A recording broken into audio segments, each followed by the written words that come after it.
O žiūrėkite į tai, pažiūrėkite, kokias gražias šaknis išleido šį figmedis. Ir noriu, kad atkreiptumėte dėmesį į vieną labai svarbią detalę. Šis metodas buvo laistytas tik vieną kartą, nieko daugiau. Visa kita yra paslaptis, kurią tau parodysiu šiame vaizdo įraše. Šis metodas žinomas kaip Saharovi metodas, tradicinė technika iš vietovių, kur beveik nėra drėgmės, bet vis tiek pavykdavo stebėtinai išaknydinti augalus. Šiandien aš to parodysiu viską žingsnis po žingsnio, kad galėtum išmokti ir pasiekti puikių rezultatų, net jei neturi daug laiko, net jei gyveni labai sausoje vietovėje arba jei nori padauginti vaismedį, kurio nenori prarasti. Šis metodas yra idealus, nes reikalauja labai mažai priežiūros ir pasižymi itin dideliu sėkmės procentu. Naudodamasi šią sistemą gali gauti tikslę savo medžio kopiją – figmedžio, granatmedžio, obels, žodžiu, bet kurio medžio, kurį turi savo ūkyje, darže ar sode. Dabar pereikime prie reikalingų medžiagų.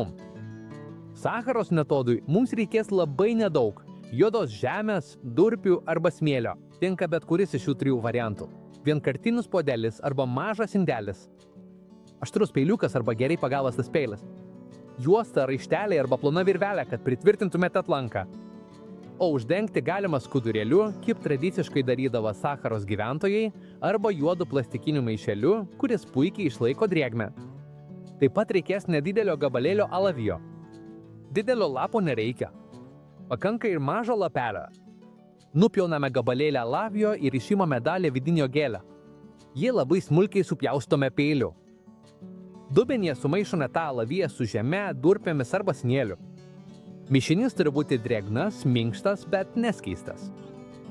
Šis mišinys atlieka 3 pagrindinės funkcijas. Išlaiko drėgmę kelias savaitės be laistymo, natūraliai dezinfekuoja žaizdą, suteikia natūralius augalinių hormonų, kurie padeda įsišaknyką. Dabar pereikime prie figmedžio.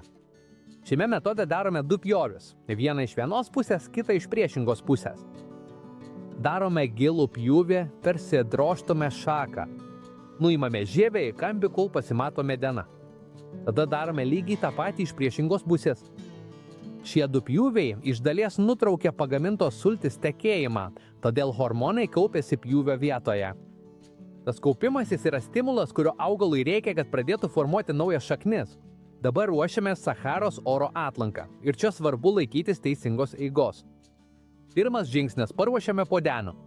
Imame vienkartinį puodelį ir padarome vertikalų pjūvį nuo viršaus iki pusės puodelio, išilgai. Tai leis mums šiek tiek jį praplėsti, kad pritaikytume prie šakos. Antras žingsnis – uždedame puodelį ant šakos. Šiek tiek praplečiame puodelį ir uždedame jį ant šakos taip, kad atidarimas būtų tiksliai ten, kur yra abu įpjovimai. Puodelis turi visiškai uždengti žaizdos vietą. Trečias žingsnis – pritvirtiname puodelį. Kai puodelis bus tinkamai uždėtas, pritvirtiname jį lipnia juosta, virvele arba tvirtinimo. Jis turi laikytis tvirtai, nejudėdamas. Ketvirtas žingsnis – užpildome mišiniu. Dabar, kai puodelis jau pritvirtintas, jo vidų užpildome alavijo ir žemės mišiniu. Tai darome po truputį, švelniai spausdami, kad visa žaizda būtų visiškai uždengta. Penktas žingsnis – atliekame vienkartinį laistymą. Laistome labai nedaug, tik vieną kartą. Perteklinis vanduo išbėgs pro vertikalų puodelio pjūvį. Daugiau nelaistykime. Alavijas išlaikys drėgmę kelias savaitės. Po to visą atlanką uždengiame skudurėliu, kaip darydavo tradiciškai, arba juodu plastikiniu maišeliu, jei norime daugiau patogumo. Tai apsaugo nuo tiesioginio saulės spindulių ir išlaiko drėgmę viduje. Svarbu, Saharos metodui paprastai nereikia papildomo laistymo. Vieno karto visiškai pakanka. Tačiau jei išskirtiniais atvejais matome, kad substratas atlankoje yra per daug išdžiūvęs, tuomet galime šiek tiek papildomai palaistyti. Ir prieš tęsiant, noriu papasakoti kai ką labai įdomaus. Saharos gyventojai ne tik naudojo šį metodą, bet ir labai kruopščiai rinkdavosi, kada jį taikyti. Jie tai darydavo per delčią. Kodėl? Nes iš patirties jie žinojo, kad per delčią medžio sultis leidžiasi žemyn į šaknis, o ant žeminė dalis tampa labiau atsipalaidavusi. Tai reiškia, kad šaka turi mažesnį vidinį spaudimą, per žaizdą praranda mažiau sulčių ir daug geriau priima naujų šaknų formavimąsi. Paprasčiau tariant, augalas mažiau kenčia ir lengviau įsišaknyja. Kalbant apie metų laiką, jie tai darydavo pavasario pradžioje arba vasaros pabaigoje, kai augalas dar turi jėgų formuoti šaknis, bet nėra visiškame karščio ar visiškos sausros strese. O vasarį sultis pradeda judėti ir augalas turi energijos atsinaujinti. O vasaros pabaigoje, kai karštis šiek tiek atslūgsta, tai puikus metas, kad atliekant orinio sluoksniavimo procedūrą mišinys neišdžiūtų ir viskas vyktų be didelės rizikos. Na, jau artėja rezultatai. Kai atversime orinio sluoksniavimo vietą, pamatysime baltas, stiprias ir sveikas šaknis, apgaubusias visą mūsų padarytų pjūvių zoną. Tuo metu tiesiog nupjauname žemiau ir jau turime naują figmedį, identišką motininiam medžiui. Ką reiškia identiškas? Tai reiškia, kad šis naujas medis duos tiek pat vaisių, tokios pačios kokybės ir per labai trumpą laiką jau galės pradėti derėti. Tai tiesioginis motininio augalo genetinis klonas. Tai labai svarbu, nes kai bandome užauginti vaismedį iš sėklos, beveik niekada negauname tokio paties vaisiaus. Sėklos sumaišo genetiką, o rezultatas tikra loterija. Gali duoti daug vaisių. Gali duoti mažai vaisių, prastus vaisius, arba netgi gali prireikti metų, kol pradės derėti, arba išvis niekada nepradėti derėti.